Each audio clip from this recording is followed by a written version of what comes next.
जय श्री कृष्णा। राधे राधे। जय श्री हरि। ओम नमः शिवाय। प्रिय भक्तजनों, आज बृहस्पतिवार के दिन आप बृहस्पति देव की बड़ी ही दुर्लभ कथा सुनेंगे। इस कथा को सुनने से भक्तों की सभी मनोकामनाएं भगवान बृहस्पति देव की कृपा से पूर्ण हो जाती है। तो आइए बड़े ही श्रद्धा और प्रसन्न चित्तमन से इस कथा को सुनते हैं। भारतवर्ष में एक प्रतापी अवरदानी राजा राज्य करता था। वह नित्य गरीबों और ब्राह्मणों की सहायता करता था। यह बात उसकी रानी को अच्छी नहीं लगती थी। वह ना ही गरीबों को दान देती, ना ही भगवान का पूजन करती थी और राजा को भी दान देने से मना किया करती थी। एक दिन राजा शिकार खेलने वन को गए हुए थे तो रानी महल में अकेली थी। उसी समय बृहस्पति देव साधु वेश में राजा के महल में भिक्षा के लिए गए और भिक्षा मांगी। रानी ने भिक्षा देने से इनकार किया और कहा, हे साधु महाराज, मैं तो दान पुण्य से तंग आ गई हूँ। मेरा पति सारा धन लुटाते रहते हैं। मेरी इच्छा है कि हमारा धन नष्ट हो जाए, फिर न रहेगा बांस न बाजे की बंसुरी। साधु ने कहा, देवी तुम तो बड़ी विचित्र हो। धन संतान तो सभी चाहते हैं, पुत्र और लक्ष्मी तो पापी के घर भी होने चाहिए। यदि तुम्हारे पास अधिक धन है तो भूखों को भोजन दो, प्यासों के लिए प्याऊ बनवाओ, मुसाफिरों के लिए धर्मशालाएं खुलवाओ। जो निर्धन अपनी कुंवारी कन्याओं का विवाह नहीं कर सकते उनका विवाह करा दो। ऐसे और कई काम हैं जिनके करने से तुम्हारा यश लोक परलोक में फैलेगा। परंतु रानी पर उपदेश का कोई प्रभाव न पड़ा। वह बोली, महाराज आप मुझे कुछ न समझाएं। मैं ऐसा धन नहीं चाहती जो हर जगह बांटती फिरूं। साधु ने उत्तर दिया, यदि तुम्हारी ऐसी इच्छा है तो तथास्तु। तुम ऐसा करना कि बृहस्पतिवार को घर लीपकर पीली मिट्टी से अपना सिर धोकर स्नान करना, बाटी चढ़ाकर कपड़े धोना। ऐसा करने से आपका सारा धन नष्ट हो जाएगा। इतना कहकर वह साधु महाराज वहां से आलोप हो गए। साधु के अनुसार कई बातों को पूरा करते हुए रानी को केवल 3 बृहस्पतिवार ही बीते थे कि उसकी समस्त धन संपत्ति नष्ट हो गई। भोजन के लिए राजा का परिवार तरसने लगा। तब एक दिन रानी ने राजा से बोली, एक दिन राजा ने रानी से बोला कि हे रानी, तुम यहीं रहो, मैं दूसरे देश को जाता हूँ, क्योंकि यहाँ पर सभी लोग मुझे जानते हैं। इसलिए मैं कोई छोटा कार्य नहीं कर सकता। ऐसा कहकर राजा परदेश चला गया। वहाँ वह जंगल से लकड़ी काट कर लाता और शहर में बेचता। इस तरह वह अपना जीवन व्यतीत करने लगा। इधर राजा के परदेश जाते ही रानी अवरदासी दुखी रहने लगी। एक बार जब रानी अवरदासी को 7 दिन तक बिना भोजन के रहना पड़ा तो रानी ने अपनी दासी से कहा, हे दासी, पासी के नगर में मेरी बहन रहती है। वह बड़ी धनवान है, तो उसके पास जा और कुछ ले आ, ताकि थोड़ी बहुत गुजर बसर हो जाए। दासी रानी की बहन के पास गई। उस दिन गुरुवार था और रानी की बहन उस समय बृहस्पतिवार व्रत की कथा सुन रही थी। दासी ने रानी की बहन को अपनी रानी का संदेश दिया, लेकिन रानी की बड़ी बहन ने कोई उत्तर नहीं दिया।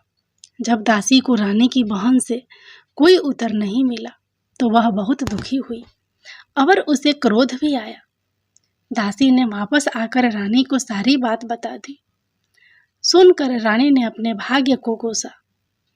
उधर रानी की बहन ने सोचा कि मेरी बहन की दासी आई थी, परंतु मैं उससे नहीं बोली, इससे वह बहुत दुखी हुई होगी। कथा सुनकर और पूजन समाप्त करके वह अपने बहन के घर आई और कहने लगी, हे बहन, मैं बृहस्पतिवार का व्रत कर रही थी। तुम्हारी दासी मेरे घर आई थी, परंतु जब तक कथा होती है तब तक ना तो उठते हैं और ना ही बोलते हैं, इसलिए मैं नहीं बोली। कहो दासी क्यों गई थी? रानी बोली, बहन तुमसे क्या छिपाऊं, हमारे घर में खाने तक को अनाज नहीं था। ऐसा कहते कहते रानी की आंखें भर आई। उसने दासी समेत पिछले 7 दिनों से भूखे रहने तक की बात अपनी बहन से विस्तार पूर्वक सुना दी। रानी की बहन बोली, देखो बहन, भगवान बृहस्पति देव सबकी मनोकामना को पूर्ण करते हैं। देखो शायद तुम्हारे घर में अनाज रखा हो। पहले तो रानी को विश्वास नहीं हुआ, पर बहन के आग्रह करने पर उसने अपनी दासी को अंदर भेजा तो उसे सचमुच अनाज से भरा एक घड़ा मिल गया। यह देखकर दासी को बड़ी हैरानी हुई। दासी रानी से कहने लगी, हे रानी, जब हमको भोजन नहीं मिलता तो हम व्रत ही तो करते हैं, इसलिए क्यों ना इनसे व्रत और कथा की विधि पूछ ली जाए ताकि हम भी व्रत कर सके। तब रानी ने अपनी बहन से बृहस्पति व्रत के बारे में पूछा। उसकी बहन ने बताया, बृहस्पतिवार के व्रत में चने की दाल और मुनाका से विष्णु भगवान का केले की जड़ में पूजन करें तथा दीपक जलाएं, व्रत कथा सुने और पीला भोजन ही करें। इससे बृहस्पति देव प्रसन्न होते हैं। व्रत और पूजन विधि बताकर रानी की बहन अपने घर को लौट गई। 7 दिन के बाद जब गुरुवार आया तो रानी और दासी ने व्रत रखा। घुड़साल में जाकर चना और गुड़ लेकर आई। फिर उससे केले की जड़ तथा विष्णु भगवान का पूजन किया। अब पीला भोजन कहाँ से आए, इस बात को लेकर दोनों बहुत दुखी थे।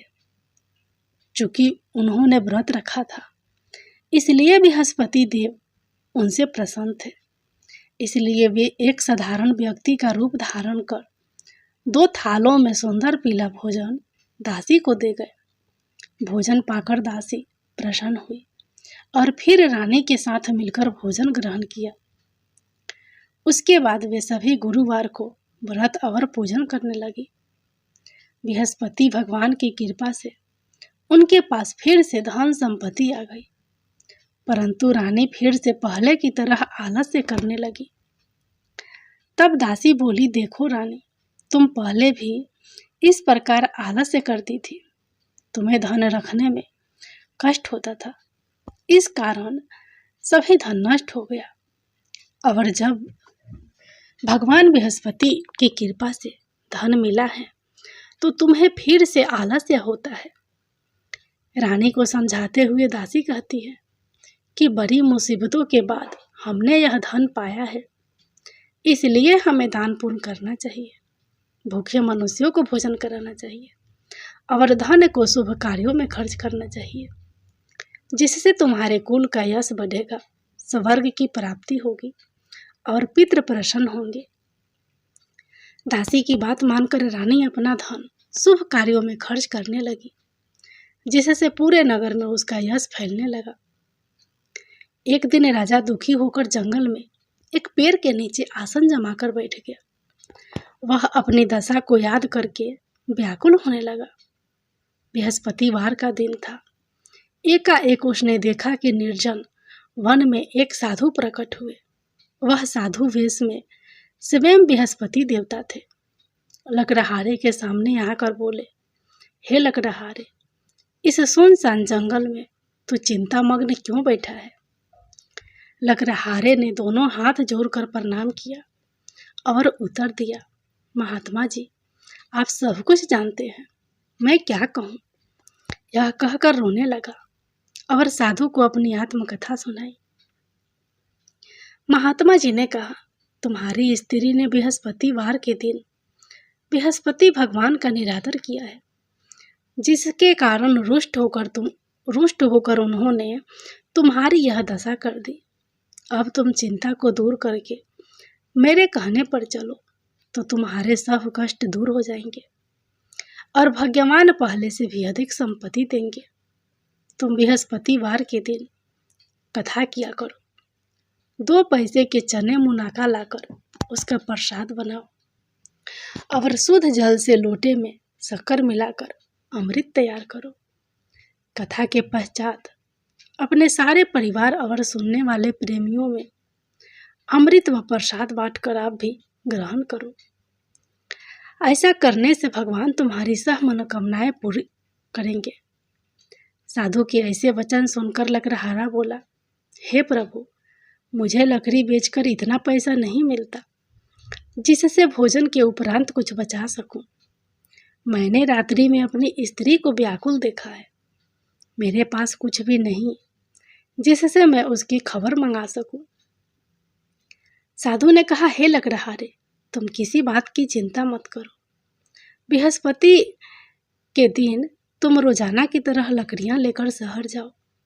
तुमको रोज से 2 गुना धन प्राप्त होगा, जिससे तुम भली भांति भोजन कर लोगे तथा बृहस्पति देव की पूजा का सामान भी आ जाएगा। इतना कहकर साधु अंतर्धान हो गए। धीरे धीरे समय व्यतीत होने पर फिर वहीं बृहस्पतिवार का दिन आया। लकड़हारा जंगल से लकड़ी काटकर किसी शहर में बेचने गया। उसे उस दिन और दिन से अधिक पैसा मिला। राजा ने चना गुड़ आदि लाकर गुरुवार का व्रत किया। उस दिन से उसके सभी कलेश दूर हुए। परंतु जब दोबारा गुरुवार का दिन आया तो बृहस्पतिवार का व्रत करना भूल गया। इस कारण बृहस्पति भगवान नाराज हो गए। उस दिन उस नगर के राजा ने विशाल यज्ञ का आयोजन किया तथा शहर में यह घोषणा करा दी कि कोई भी मनुष्य अपने घर में भोजन न बनावे, न आग जलावे। समस्त जनता मेरे यहाँ भोजन करने आवे। इस आज्ञा को जो ना मानेगा उसे फांसी की सजा दी जाएगी। इस तरह की घोषणा संपूर्ण नगर में करवा दी गई। राजा की आज्ञा अनुसार शहर के सभी लोग भोजन करने गए, लेकिन लकड़हारा कुछ देर से पहुंचा।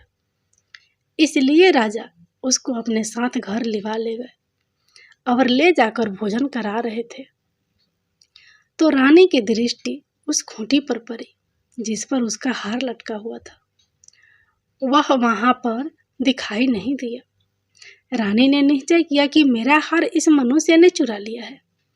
उसी समय सिपाहियों को बुलाकर उसको जेल में डलवा दिया। जब लकड़हारा जेल में पड़ गया और बहुत दुखी होकर विचार करने लगा कि न जाने कौन से पूर्व जन्म के कर्म से मुझे यह दुख प्राप्त हुआ है, और उसी साधु को याद करने लगा जो कि जंगल में मिला था।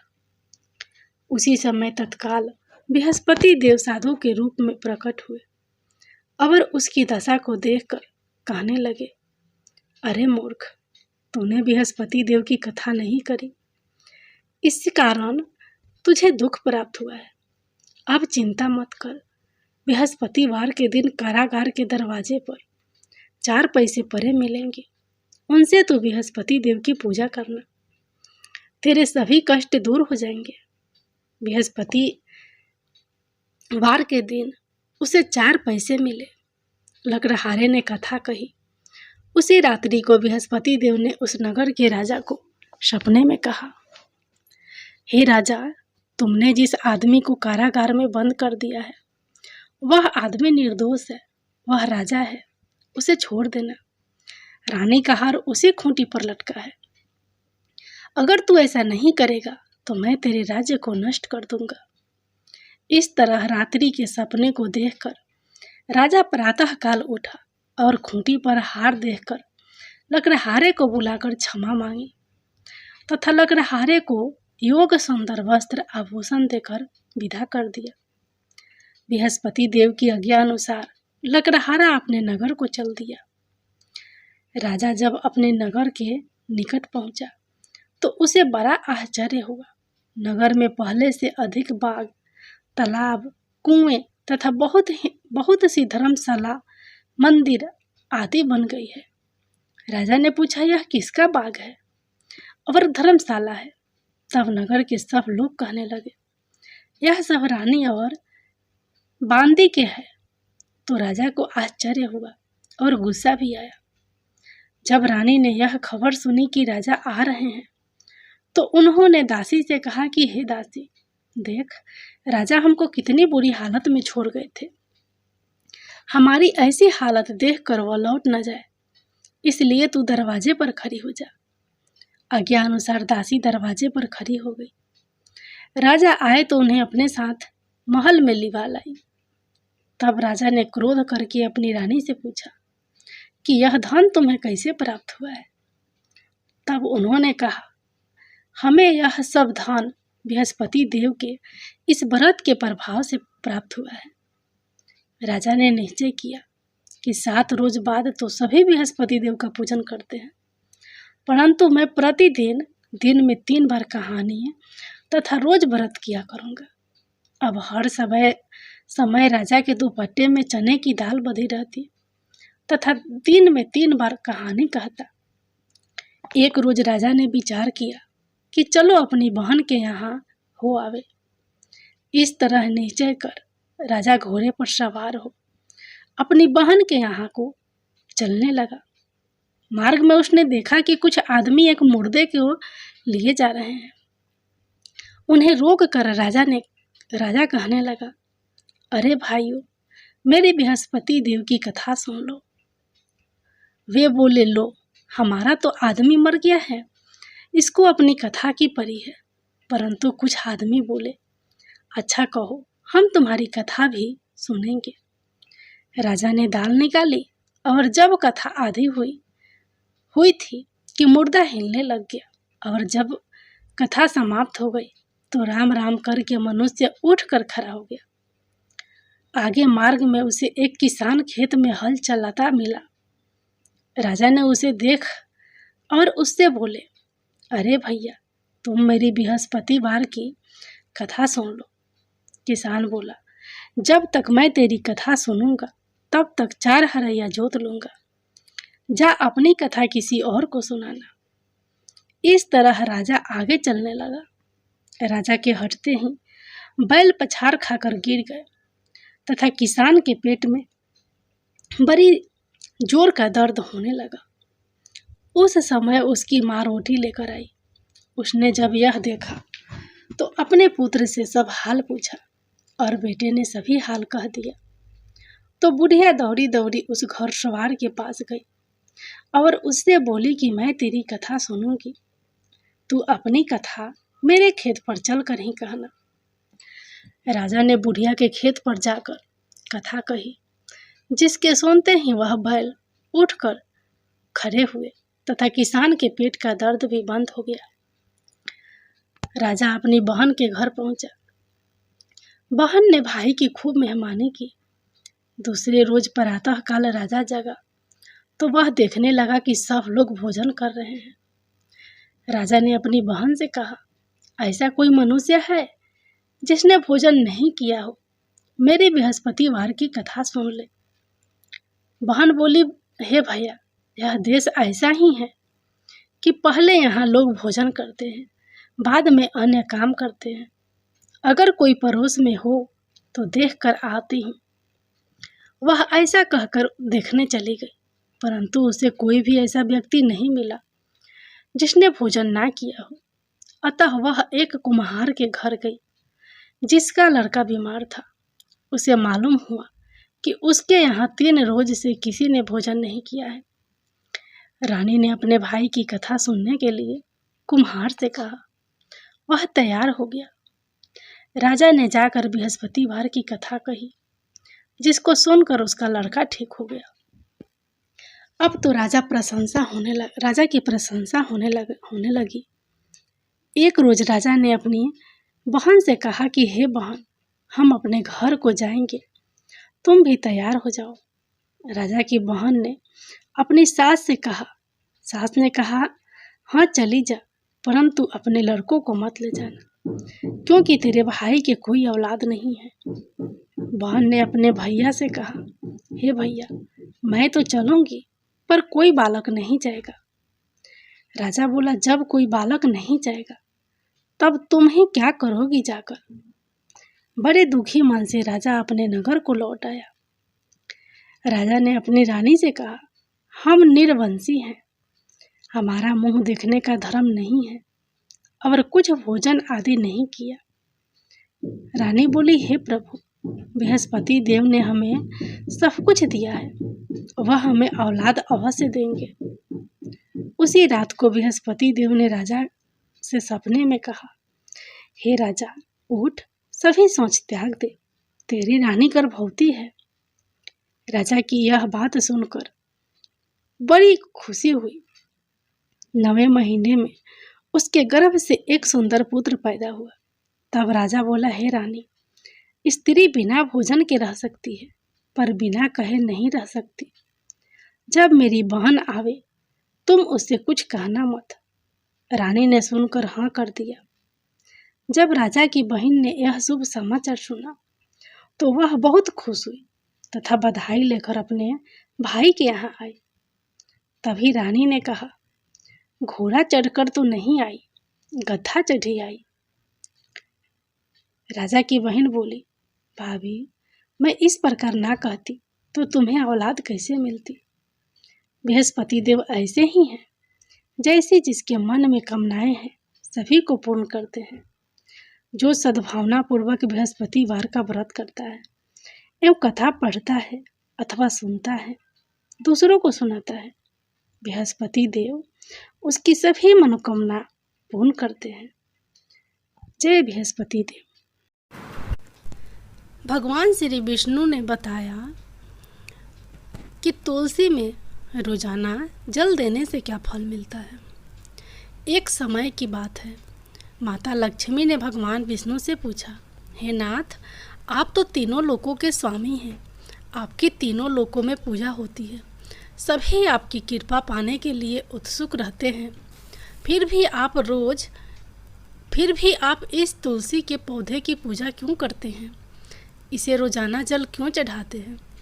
मैं इस तुलसी के पौधे को जल चढ़ाने का महत्व जानना चाहती हूँ। माता लक्ष्मी की बात सुनकर भगवान विष्णु ने कहा, हे देवी, तुलसी साक्षात लक्ष्मी का ही रूप है। तुलसी की रोजाना पूजा करने के कई फायदे हैं और तुलसी को जल चढ़ाने मात्र से ही मनुष्य के कई पाप नष्ट हो जाते हैं। तुलसी को जल देने का महत्व बताने से पहले मैं तुम्हें एक पवित्र कथा सुनाता हूँ। इस कथा के माध्यम से तुम्हें तुम्हारे इन प्रश्नों के उत्तर मिल जाएंगे। इसलिए हे देवी, आप इस कथा को बड़े ध्यान से सुनना। भगवान विष्णु ने कहा, हे देवी, जो भी मनुष्य सिर्फ इस कथा को ध्यान लगाकर पूरी सुन लेता है उसे 100 वर्षों तक तुलसी को जल देने का फल प्राप्त होता है। माता लक्ष्मी ने कहा, स्वामी, मैं इस कथा को बड़े ही ध्यान से सुनूंगी, आप मुझे वह पवित्र कथा सुनाना शुरू कीजिए। भगवान विष्णु ने कहा, हे देवी, बहुत समय पहले की बात है, किसी नगर में एक ब्राह्मण रहता था। उसका जन्म तो ब्राह्मण कुल में हुआ था, लेकिन उसके कर्म नित्य व प्रवृत्ति के थे। वह ब्राह्मण हमेशा ही झूठ बोलता और गलत तरीके से पैसा कमाता था। उसका मन हमेशा बुरे कर्मों में ही लगा रहता था। वह सदा ही जुआ, वेश्यावृत्ति और चोरी में ही लगा रहता था। उसने अपने जीवन में कभी भी पुण्य के काम नहीं किए और शास्त्रों का अध्ययन नहीं किया। ब्राह्मण होते हुए भी कभी पूजा पाठ नहीं किया। सदा ही उसका मन दूसरों के धन पर लगा रहता था और वह दिन में जो भी धन कमाता उसे रात्रि में जुआ और वेश्यावृत्ति में उड़ा दिया करता था। इस तरह वह ब्राह्मण अपने जीवन को पाप कर्मों में ही गुजार रहा था। उसने अपने मुख से कभी भगवान का नाम नहीं लिया और ना कभी देवी देवताओं का पूजन किया। इस प्रकार से पाप करते हुए उसे कई वर्ष बीत गए। फिर वह ब्राह्मण कुछ खरीदारी करने के लिए एक नगरी में जा पहुंचता है। उस नगरी के पास में गंगा नदी बहती है और उस नदी में स्नान करने के लिए दूर दूर से लोग आया करते थे। फिर वह ब्राह्मण गंगा जी के किनारे एक आश्रम में ठहरता है। उस आश्रम में अनेक विद्वान ब्राह्मण प्रतिदिन पुराणों का पाठ तथा भगवान की भक्ति में लीन रहते थे। वह ब्राह्मण भी ढोंग करता हुआ वहीं पर उनके साथ रुक गया और उन ब्राह्मणों के साथ रहकर उसे भी भगवान का नाम लेने का अवसर मिल रहा था। वह उसी स्थान पर कुछ दिनों के लिए रुका। फिर वहाँ पर आए हुए लोगों ने गायों का पूजन करके ब्राह्मणों को भोजन कराया, तो उस ब्राह्मण ने भी उनके साथ बैठकर भोजन किया और भगवान का प्रसाद ग्रहण किया। वहीं पर उस आश्रम में एक तुलसी का पौधा था। वह ब्राह्मण जाने अनजाने में उस तुलसी के पौधे में पानी डालता था। उसके मन में कोई विचार नहीं था कि वह क्या कर रहा है। वह प्रतिदिन सुबह उठकर बाल्टी में पानी लेकर तुलसी के पौधे में डालता था। यह उसका रोजाना का नियम बन गया था। फिर एक दिन की बात है, वह आश्रम में सोया हुआ था। तभी अचानक उसके पास एक काला सर्प आया और उस काले सर्प ने उसे नींद में ही डस लिया और थोड़ी ही देर में उस ब्राह्मण के नींद में ही मृत्यु हो गई। और जब सुबह दूसरे ब्राह्मणों ने उसे इस अवस्था में देखा तो उन्होंने उसके मुख में तुलसी पत्र और तुलसी जी का जल डाल दिया। फिर उन ब्राह्मणों को पता चला कि उसकी तो मृत्यु हो चुकी है। तब वहाँ पर यमदूत आते हैं और उस ब्राह्मण को पकड़कर यमलोक ले जाने लगते हैं।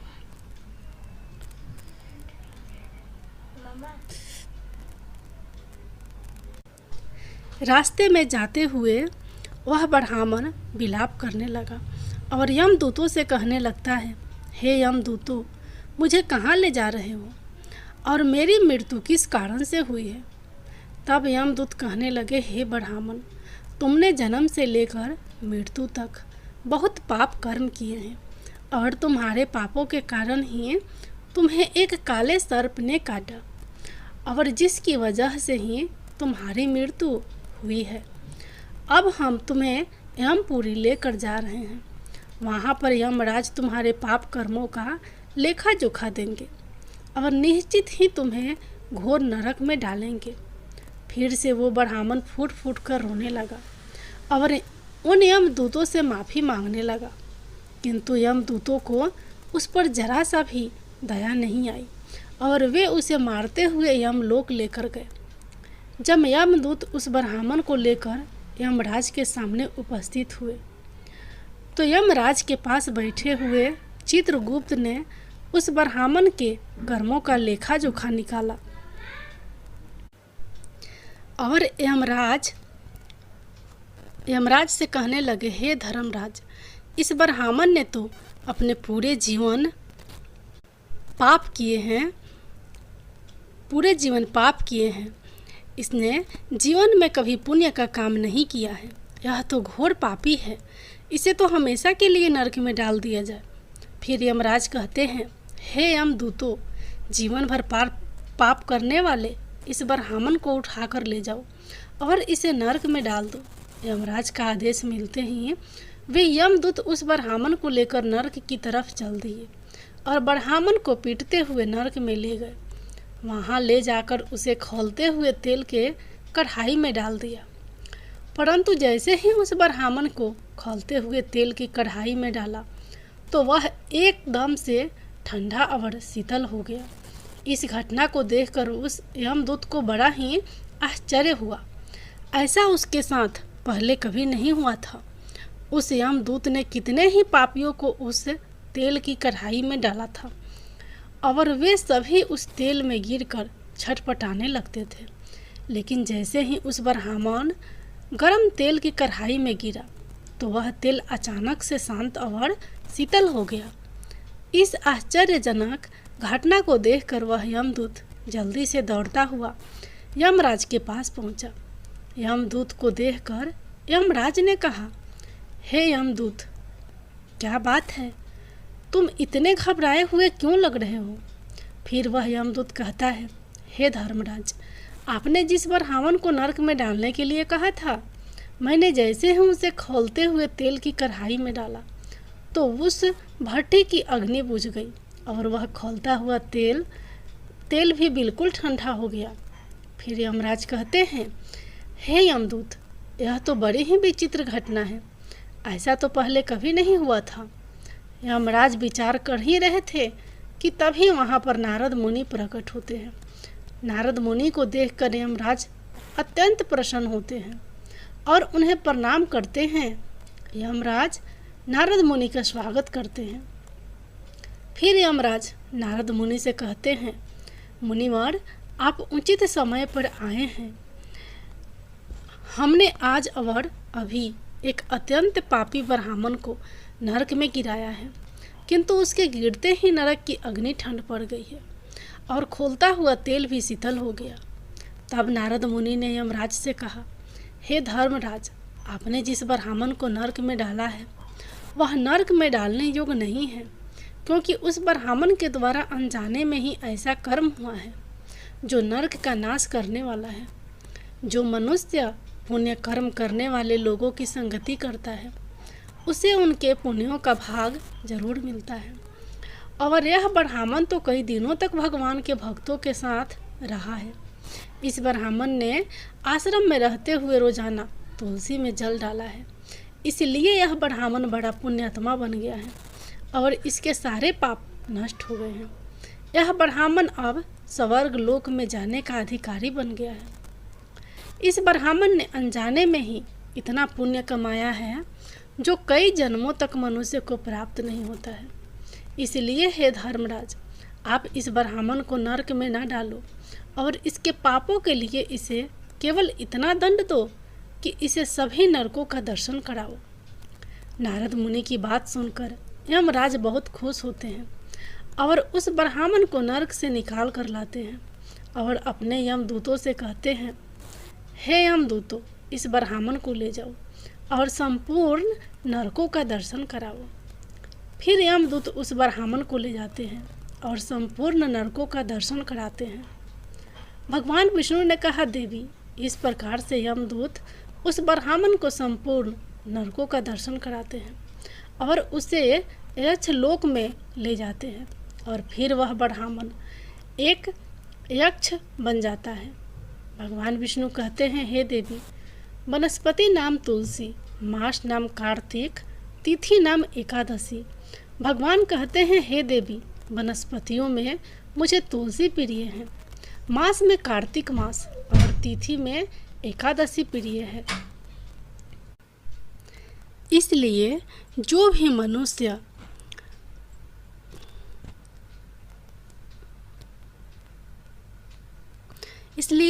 मनुष्य रोजाना तुलसी की पूजा पाठ करता है और तुलसी को जल देता है, वो मनुष्य मुझे सबसे अधिक प्रिय है। उस मनुष्य की कभी भी दुर्गति नहीं होती है और वह मनुष्य कभी नरक में नहीं गिरता है। जिन घरों में तुलसी का पौधा सदैव ही हरा भरा रहता है, उस घर में सुख शांति और समृद्धि बनी रहती है। भगवान विष्णु कहते हैं, हे देवी, मेरी पूजा में और मुझे चढ़ाए जाने वाले भोग में तुलसी के पत्र अवश्य होने चाहिए, क्योंकि तुलसी पत्र के बिना मैं किसी भी प्रकार का भोग स्वीकार नहीं करता हूँ। इसलिए प्रत्येक घर में तुलसी का पौधा अवश्य होना चाहिए। अगर आपके घर में तुलसी का पौधा है तो सुख शांति और समृद्धि के लिए तुलसी को चुनरी अवश्य चढ़ानी चाहिए। हमेशा ध्यान रखें कि तुलसी का पौधा चुनरी के बिना अधूरा होता है।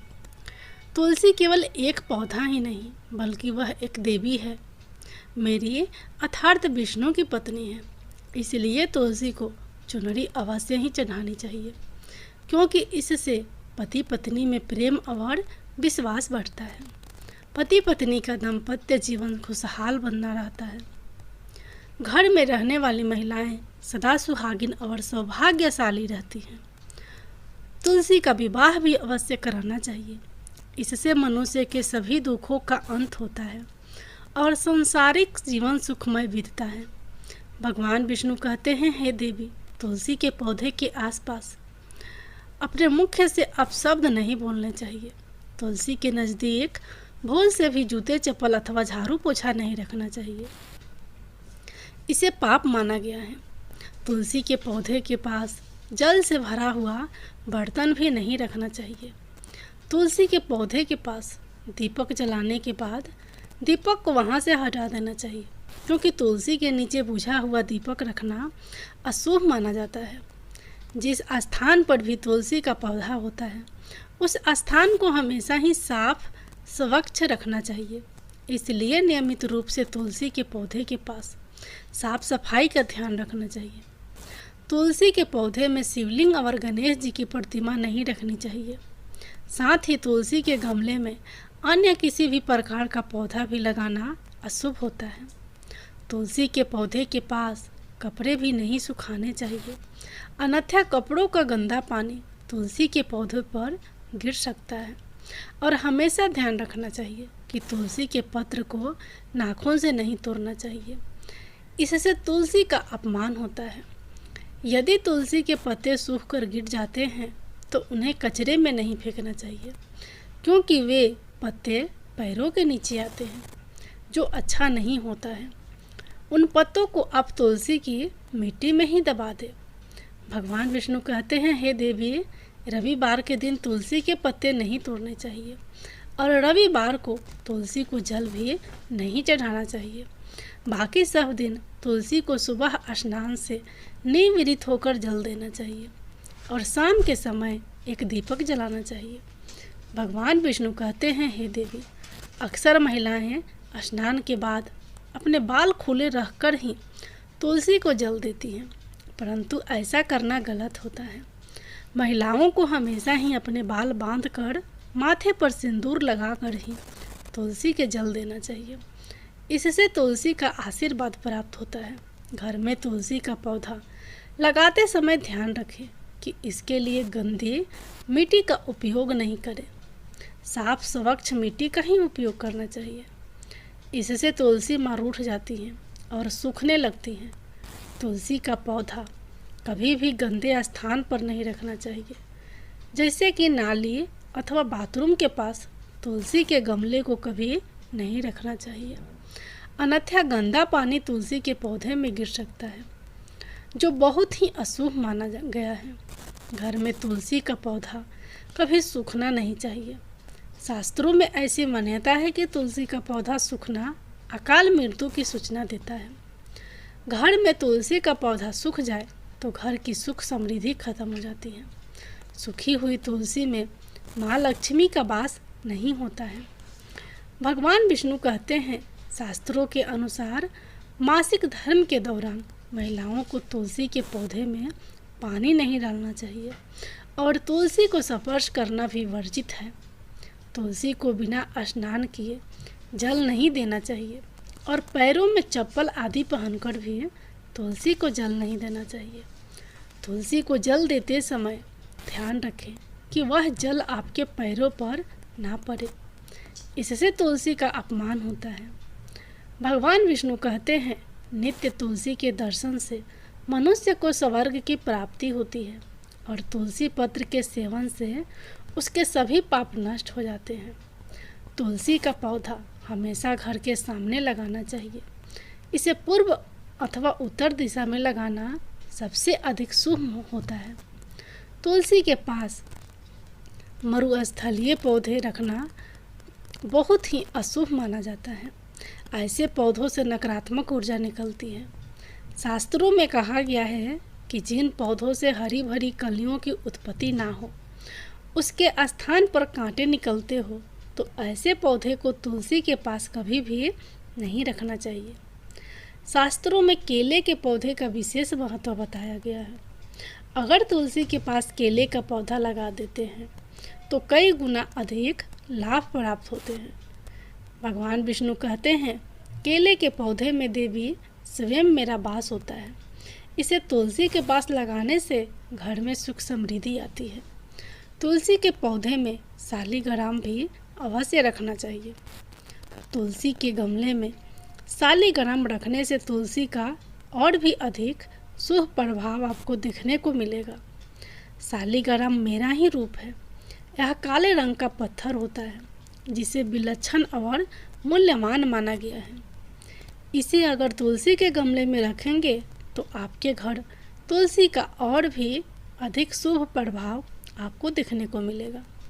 शालिग्राम मेरा ही निराकार रूप है। यह काले रंग का पत्थर होता है, जिसे विलक्षण और मूल्यवान माना गया है।